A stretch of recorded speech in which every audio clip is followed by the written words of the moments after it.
latest on taxes and charitable giving. Hi, I'm Bill Stanczykiewicz. This is the first day from the fundraising school, and I welcome back my longtime colleague, Dr. Patrick Rooney, one of the founders of the Center on Philanthropy, and because of his leadership and the leadership of his colleagues, now the Indiana University Lilly Family School of Philanthropy, in which is housed the fundraising school. And Patrick, now that you serve as an emeritus professor, welcome back to the Fundraising Schools podcast. Great. Thanks, Bill. Patrick developed a well-earned reputation nationally and internationally on many topics associated with economics and the nonprofit sector. He was a sought-out and still is a sought-out expert on the issue of how taxes can affect charitable giving, especially here in the United States. And Patrick, now, as we record this, we're in the midst of a congressional season. And yet again, we're having this discussion. Should there be a universal charitable tax deduction that anybody can take, regardless of whether or not they should itemize? And I just wonder from your seat if you feel like, there's nothing new under the sun. Here we go again. What do you think about the current debate that's going on regarding the UCD? Yeah, Bill, that's a great framing. I do think that this is, I do think that this is a little bit of deja vu all over again, right? So before the last tax reform, there was a lot of concern about the fact that most households would no longer be itemizing households. And so there would be no tax incentive affecting them to donate. And, people give for lots of reasons, right? And I think a lot of Americans give because it's part of their kind of core values. But at the same time, as an economist, we know that incentives matter, right? And so if you get to take a tax deduction or a tax credit, that will stimulate more of that behavior, more of that desired behavior, than if it were not given a tax credit or tax deduction. And so, the prior tax reform really had, a wide range of impact. But one of the things that happened is that the number of itemizers fell from about a third to 10% or less, right? And so we saw real giving adjusted for inflation by households actually fall at a time where it normally would have risen, given other economic factors. And so these things, continue, but maybe the launch effects are bigger than the kind of sustained effects. But at the same time, every year when I'm doing my taxes or you're doing your taxes, you might take a brief mental pause and say, are my gifts tax deductible, or do I get a tax credit on my tax return for making gifts? And so this universal charitable deduction, UCD, is a great way to kind of accommodate the prior tax reforms or tax changes and still create positive incentives for people to make gifts. And so to that extent, I'm a big proponent of that.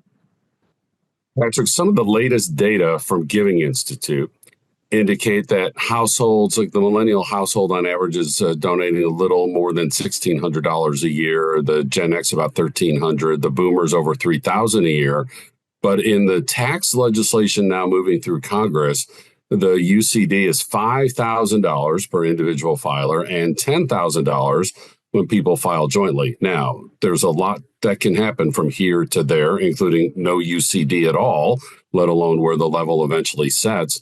But you've studied this issue for many, many years. I know when I saw those numbers, those seemed higher than usual. I mean, we usually had like $300 and $600 and $1,000 and $2,000. Just what's your reaction when you hear that amount being discussed, at least early on in the budgeting process?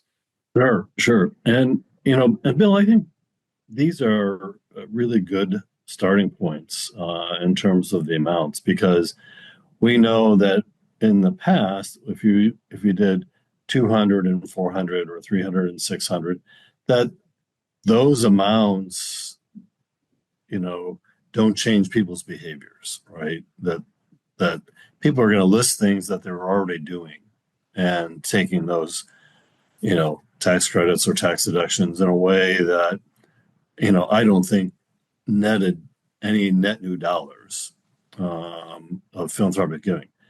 Now, if you talk about something that's 5,000 or 10,000 per household, then you really begin to think about if the average household who gives is giving 2,000 plus or minus, uh, then a $5,000 for the UCD to be 5,000 for singletons and 10 for couples, that really provides some stretch incentives to give more and do so with the proper foreknowledge that they're going to be tax subsidized in that giving. So I want to ask you to put away the R values and the correlations and the confidence intervals and try to explain this in a way the rest of us can understand. Why do taxes matter? And how much do they matter? And it's interesting when donors are surveyed. Taxes on the list of the top 10 things why I donate always wind up 8th or 9th. And then you hear people say like, "Wow, I really missed that UCD," or the standard deduction went higher, and I lost my tax deduction. So, are people lying to surveyors, Patrick? Like, why is this an important issue? Well, I think they're lying to themselves maybe more than to surveyors. We want to have, two things are true at once, right? We are giving out of a sense of altruism, and we are giving out of trying to meet social needs and so on. So we're giving for good reasons for the most part, right? But at the same time, when we sit down with our significant other or our tax consultant or our accountant, we go through and we're looking at doing year-end giving. There may be a conversation brought up by the tax person or the accountant or ourselves saying, now what's the tax impact of increasing or decreasing my gifts? And it's a fiduciary responsibility for the tax accountant or the tax attorney to tell the truth, right? And so they're going to help quantify what that is. Well, if you have something that highly stimulates giving, like a tax deduction or a tax credit, then I think then that has a positive stimulative effect on philanthropy, household philanthropy. Even taking into account that my main motivation would be to do something good. And this is why I say, people are lying to themselves and